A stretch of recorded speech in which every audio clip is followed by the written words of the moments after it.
So for those of you that can join us for discussion, please put your hands together and welcome Dr. Patricia Rodriguez.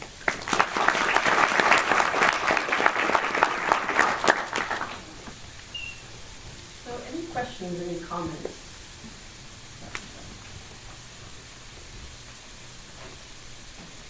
It's such a difficult film to watch at the end, surely. Some questions or comments from our speaker? Maybe you just need a little time to process this. I thought it was a very well-made film. For me personally, it was kind of hard to enjoy this last part with the kids running because of what happened to the little girl. But it was very impactful in that way as well. Yeah, I thought it was like a really kind of beautiful way to tell a story that is difficult, you know. Over here? I was kind of like confused, like, why were they shot? The people in the town. Yeah. Okay, so the like I was saying in the beginning, there's a conflict, and so the rebel group FARC, right, which is the one of the groups that were mentioned. They controlled territory, and then come in the military fumigating everything, and the paramilitary to go along with it, so that they can regain control over the territory and push FARC out of the the territory controlling. And so then there is always like the backlash coming from the guerrillas, right? And so it's in that back and forth that guerrillas. It's almost like they expect that the community is going to be loyal to them and is going to protect them, and is not going to name any names for the paramilitary to know where they are. And so the same thing happens with the paramilitary. They think that they expect the loyalty of the community, and so essentially it's about that, right? It's about the armed groups, and the community being in the middle of the conflict. Does that make sense? Yeah. There was a question over here that initially.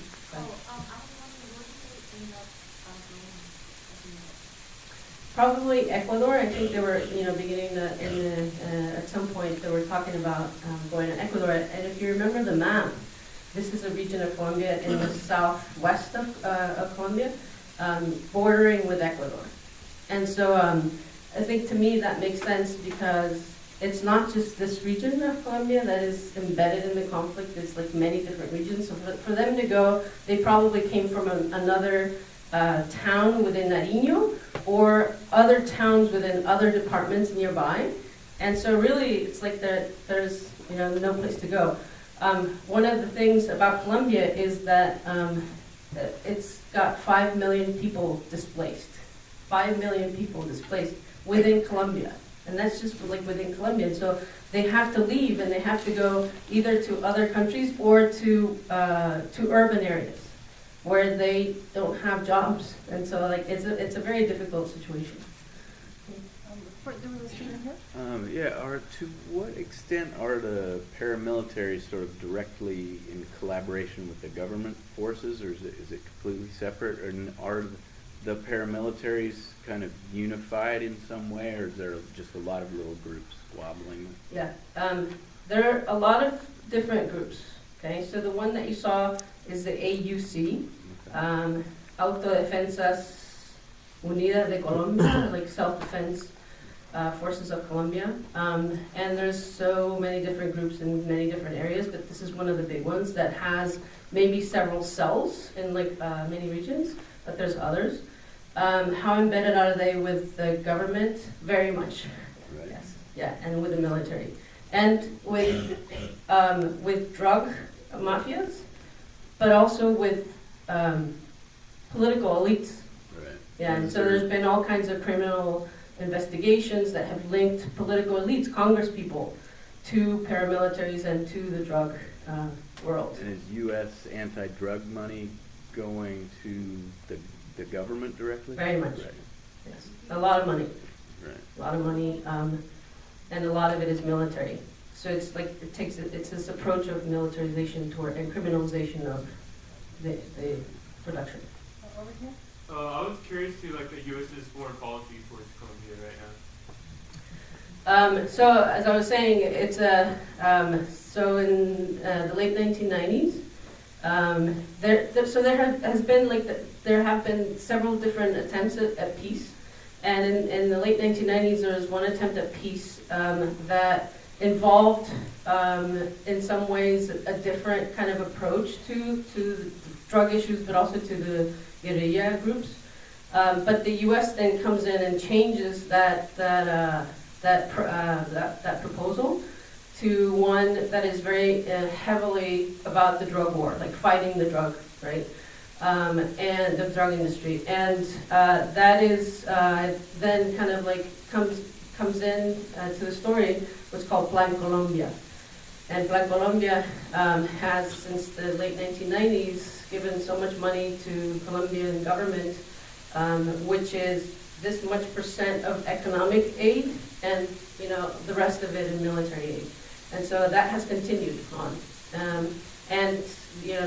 Nowadays, it's interesting because nowadays we have governments within Latin America, but also Colombia is part of this, that is trying to shift the conversation away from militarization to an approach that deals with the drug industry via much more of a, instead of criminalizing it, trying to address it via, it's a public health issue, right? And it's got to do with human rights. And so that it's been an interesting shift.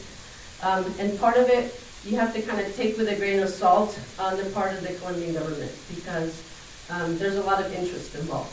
There's a big interest in having this peace process go forward, and a lot of promises, but who knows what those promises really are going to lead to. Well, you stated that you were involved or there for 2 years already, right? Of all the countries in South America, considering what we just saw right now, why are you interested in being there? It's one of the most interesting countries actually to be in, because many countries in Latin America have had governments that have turned sort of leftist or center-left. And Colombia is not that, and since I study social movements, I kind of saw in Colombia, because I've been sort of involved with, I started getting involved in Colombia via just visiting a community of peasants in Cauca, right, the state right above Nariño. And in 7 years, I saw how that group of people facing all these obstacles and a very conservative government, not a leftist government, has been able to form these movements, and not just at the local level, but regionally and nationally. They've been involved in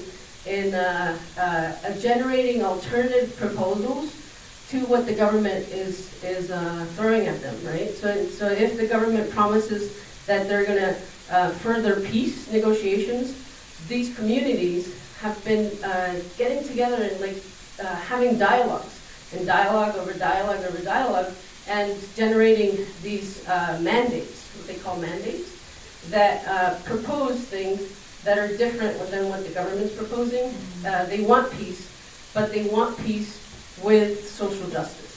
And the peace that the government is proposing in the FARC, they say that it doesn't really involve social justice. And so I see so much potential in Colombia that I think that other countries are interesting to study, but a lot of people are studying them too, and it's hard to kind of embed yourself in this kind of situation. But with the peasant community that I've been involved with, I was able to do that, and so I've been kind of privileged and lucky to be able to keep doing this.